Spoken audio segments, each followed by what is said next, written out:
Hi guys, it's Sam here from Bargain Hunting Blonde, and today I'm bringing to you a video that is 5 ways that I am cheap and how I afford luxury. So these are just simple tips and tricks that I use because obviously I would love it if I could buy everything all the time, but I cannot.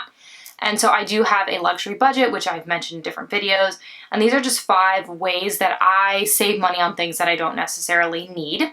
The idea for this video came from Jess from She's the Posh. She did this and I will link her video down below, and I was like, that is a great idea because I think, a lot of times people see all the luxury that luxury YouTubers are getting and are like, wow, just kind of like, how is that sustainable? And for a lot of us, at least for me, it's because there's other aspects of my life where I do not focus a lot of money, and I'm able to not spend a lot of money on that and then put that money towards the luxury that I do purchase. So number 1, and this one, sometimes it drives my husband insane, but I will keep any sort of technology, so like my phones, until they break. I am not one of those people who is always upgrading to the latest iPhone.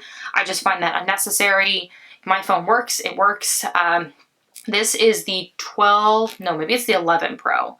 But before this, I had the 6S for like 4 or 5 years, and I will literally just use it until the Apple updates kind of kill my phone. And then this is my work phone, which we don't get upgraded that often, though I think I do get a new one like every 2 years, or if I was to lose it. But that's one of the ways that I will save money. I don't get the latest, newest tech that comes out. I just don't find it necessary. And I'm not a super big tech person to begin with, so even though I live and work in Silicon Valley and work with tech companies, I just don't find the need to upgrade. 2 are cars. So I have my very beloved car named Flame, and he is a blue Mustang with white racing stripes that I did get my senior year of high school, and I still have him. I love him. And why his name is Flame is because the hottest part of the flame is blue, in case anyone was wondering. And I just don't see a need to replace him, especially in the last couple of years. I have not really had to drive anywhere. It's been very minimal wear and tear on my car, so I've been very lucky to have a car that has held up well and doesn't have a ton of miles on it.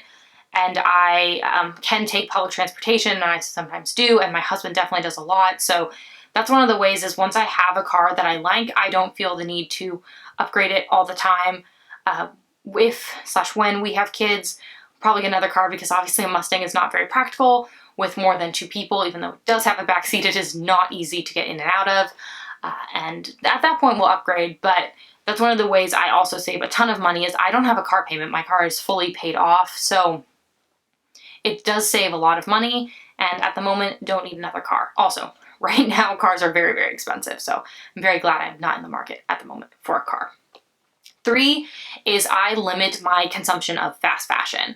So fast fashion is from retailers like Target, Forever 21, H&M, all of those places are fast fashion, and why they're trying to work on their sustainability, which is very controversial because there is the whole idea of green fashion or greenwashing. We're like, are they really being as sustainable as they say they are? Regardless of that, those $10 to $30 pieces really, really do add up quickly, especially when you're only giving them like 1 or 2 wears and then you don't ever wear them again.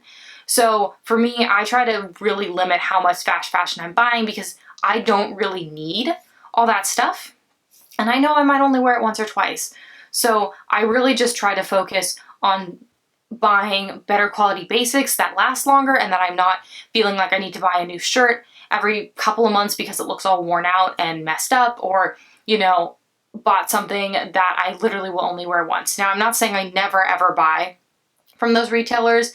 It's just rare, and I really try to think about the item that I'm buying and like, do I really need this? Because $20 pieces will add up really quickly if you're buying, a couple, more than a couple a month. And I know we all see those big hauls from those companies, and those hauls are not cheap, and that's money that you could put towards luxury. At least that's how I see it.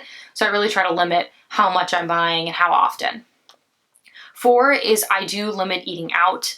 It doesn't help right now with everything that's going on, but in general, when I was in the office, a lot of my coworkers would DoorDash themselves lunch. I bring my own lunch. You know, I don't go out and buy a lot of Starbucks or anything like that. I don't actually even like coffee, so I'm not really into that. And I just try to, you know, think like, do I want to go eat out? I don't limit eating out. Like if my friends are like, hey, let's go out to dinner, I'll go. But I don't try to unnecessarily add fees by door dashing myself food when I know I can make dinner, or, you know, again, door dashing myself meals when I'm at work. I will DoorDash myself food if I'm working overtime, and then the company pays for that, but that's a different story. And then lastly is I like to make myself / save myself some money by using coupons or cash back. So I am all about using Top Cashback or Rakuten to get 10% back on something luxury I'm buying from Saks or from Neiman's. Why not? That is kind of almost a discount on the item because you are getting a percentage back of what you're spending. And that 10 to 15% can be a lot of money when you're buying a luxury item. Another thing is there are coupons out there for a lot of luxury retailers. And I actually post a ton on my stories with different coupon codes that save you money. For example, I know recently I bought a couple pieces from 24S. They have been Louis Vuitton, and there is a discount code, which actually I think has changed. I think it's first 10 now. But regardless, it says on there, and I always put it up when I post on my stories, use that coupon code. There is nothing wrong with that, and you are saving yourself money to go to something else, to go to another luxury item. Like, you might as well do that. Nothing wrong with that. It's very simple, and if you're like, don't want to click through the Top Cashback website or like Rakuten website and then go, you can put the extension on your computer and it will like remind you to use it. So it's definitely worth it, especially like I said, when it's 10 to 15. I've even actually seen 20% cash back on places that carry luxury goods, and it applies to the luxury goods. So it's really something to think about.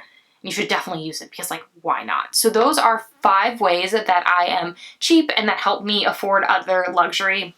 Let me know down below if you have any tips or tricks that you use to try to afford luxury, and you know what you think is worth giving up to buy luxury. For me, these are things that I don't need to keep continually updating or to, you know, continually use. So it's just, you know, everyone's got their own balance. For some people, they would never give up Starbucks. They love coffee. And I think there's nothing wrong with not giving up Starbucks. But then maybe, unlike me, you don't want to buy sweaters from Saison that are expensive, so then you save money that way. Everyone's got their own give and take, unless of course you're very, very wealthy, and then, you know, you can buy it all, which would be great. I'm not gonna lie, I would love that, but that is just not the current realistic takeaway for me buying a house right now, especially in the Bay Area. Yeah, guys, it's crazy. I will say I never thought I would be spending solidly over $1 million for a starter home. So welcome to the Bay Area, everyone. But if you want to see more videos like this, or how I style my handbags, handbag reviews, handbag reveals, handbag videos in general, please make sure to hit the subscribe button down below and the notification bell so you get notified every time I upload a new video, which has changed from 3 times a week to twice a week on Mondays and Thursdays because work has gotten very, very busy. If you want to see more tips and tricks, or if you want to get those coupon discount codes, please make sure to follow me on Instagram, Facebook, and my blog, all of which are linked down below. Thank you so much for tuning in today, guys, and I will see you in my next video. Bye, guys!